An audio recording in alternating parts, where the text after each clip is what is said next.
How to use a sadness.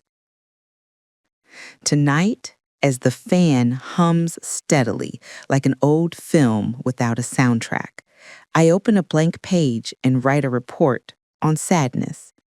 Not a poem, not an essay, but a personal log with commas, with pauses, with white spaces left for breathing.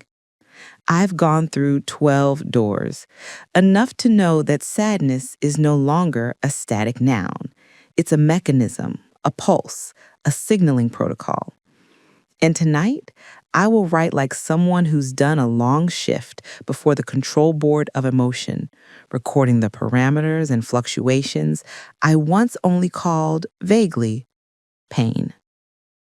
When I was naive about how the mind operates, I thought sadness was like a stone sitting in the chest, heavy, inexplicable, immovable.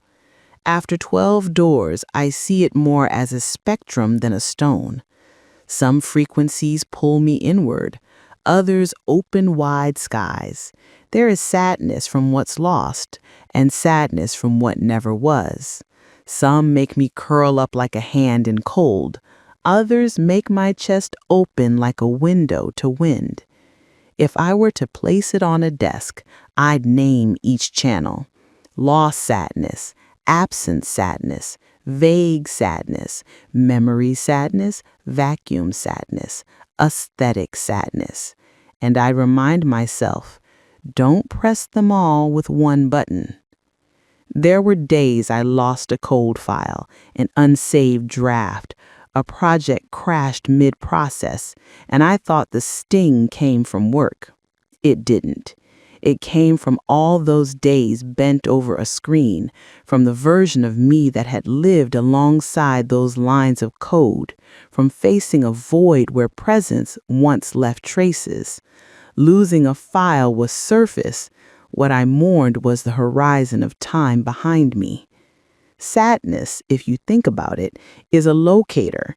It blinks where something important once passed. Sometimes, standing under a late sky, I notice another kind of sadness, one without a subject. Not my sadness, but the world's, of stars that died before their promise reached human eyes, of cities that once glowed and quietly turned to dust, of people sitting in different rooms, across walls, time zones, circumstances, yet sharing the same hollow rhythm. I call it cosmic sadness, an invisible thread linking all living things through the knowledge of disappearance. Strangely, in this sadness, I feel less alone.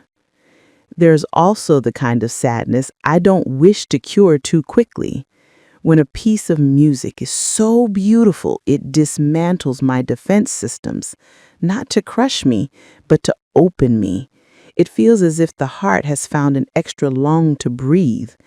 In those moments, no reason, no conclusion is needed.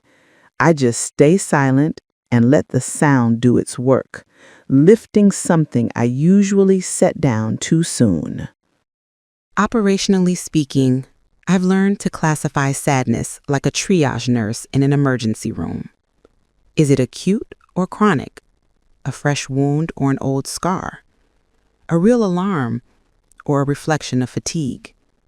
A sadness that needs sitting down or one that needs walking? I ask, what is it trying to protect? What is it asking me to face? I no longer begin with, how do I stop being sad? That question arrives too early and ruins the conversation.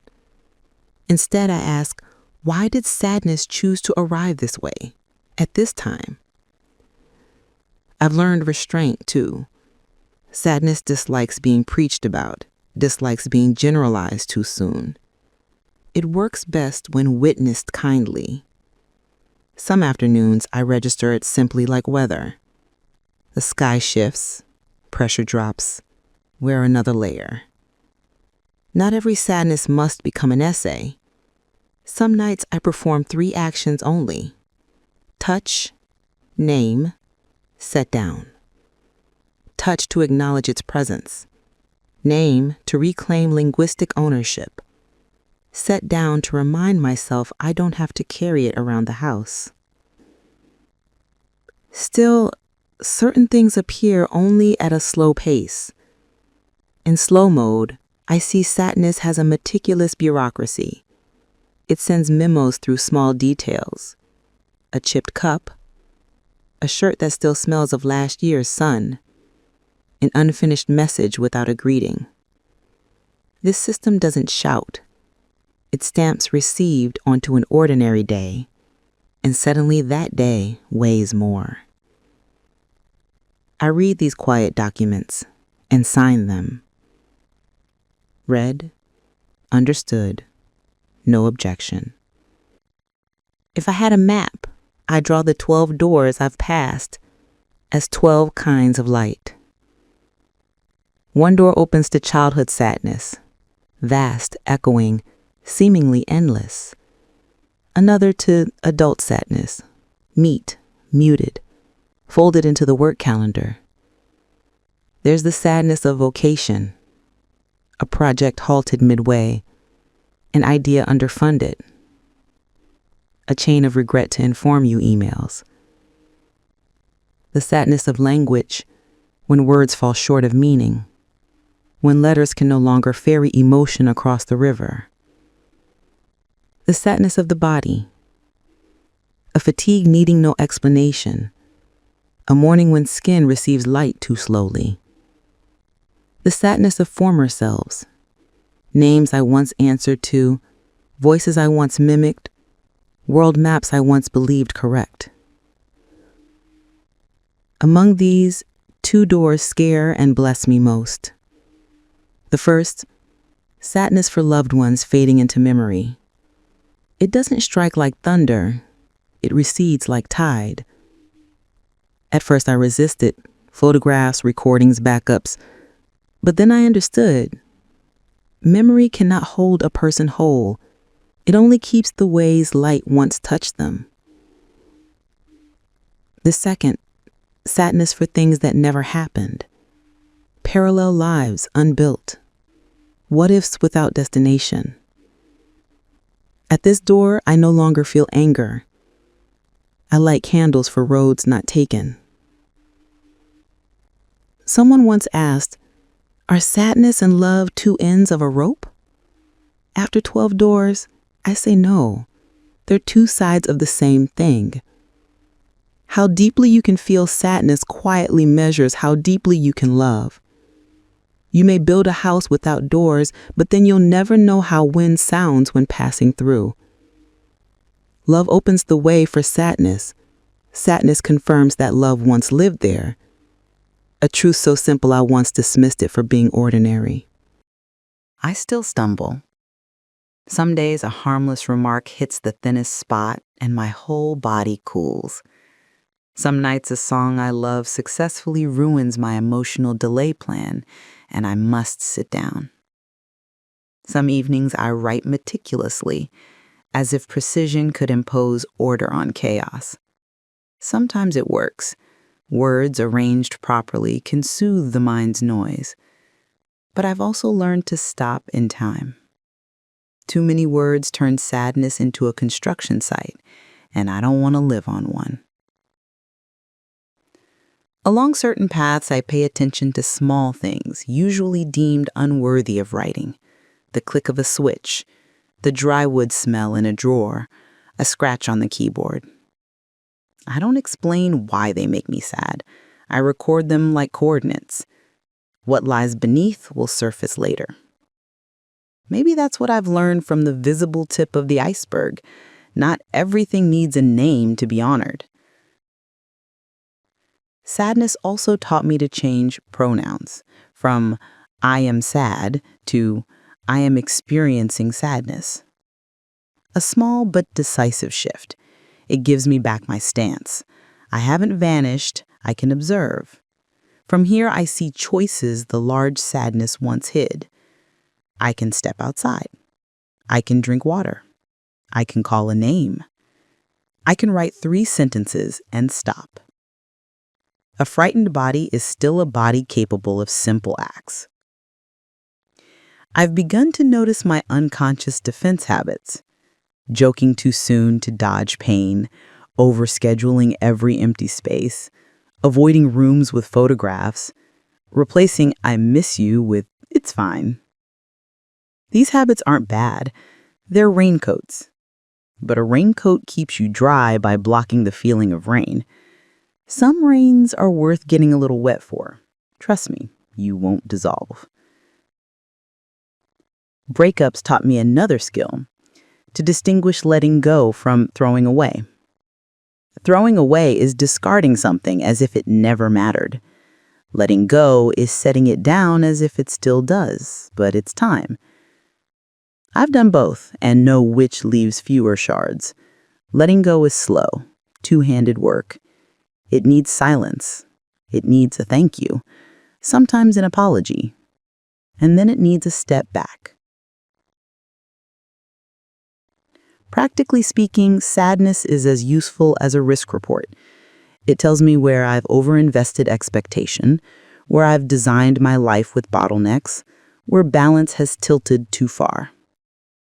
It deserves neither worship nor contempt. In a culture obsessed with speed, I want the right to sit beside my sadness and let it finish its sentence. Once I dreamed I was sitting at the bottom of a dry well. Above was an oval mouth of sky, small as a stamp. The sound of life dripped down and vanished on stone. I didn't pray for rescue. I waited for my eyes to adjust. When darkness took on a specific shade, I saw the rock veins, the moss, a narrow slit where wind passed. The well was no longer a pit, it was a room. When I woke, yesterday's sadness had softened without me pushing it away. Some things only need time and permission to exist. I once thought I could outsmart sadness by gathering more information, reading, asking, analyzing.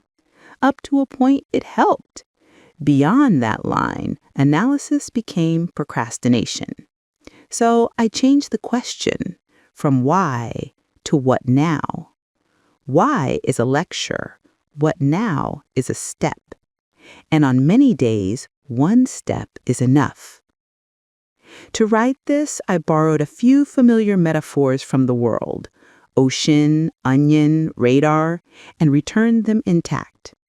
They are ladders to climb onto the roof for a clearer view, not houses to live in.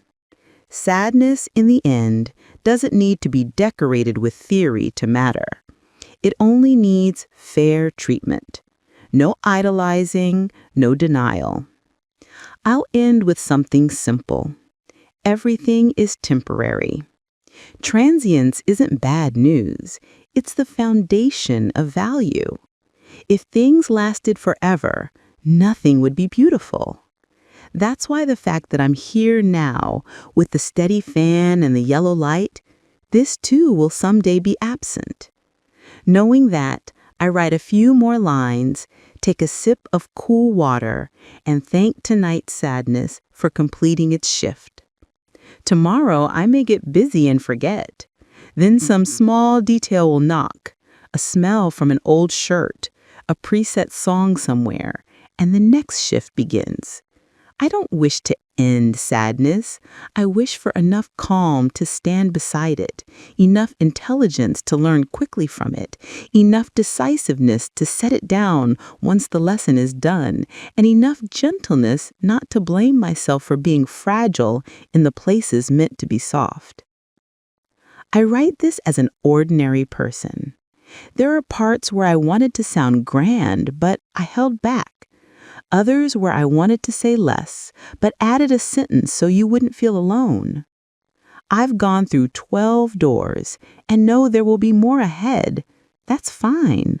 A door means a way through. When it comes, I'll knock. For now, I turn off the light and let the words find their places in the night. If tomorrow some lines feel outdated, I'll revise them. If others sound childish, I'll teach them better.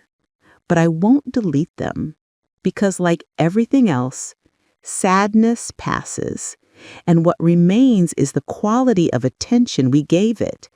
That I want to keep. And that, I think, is the gift.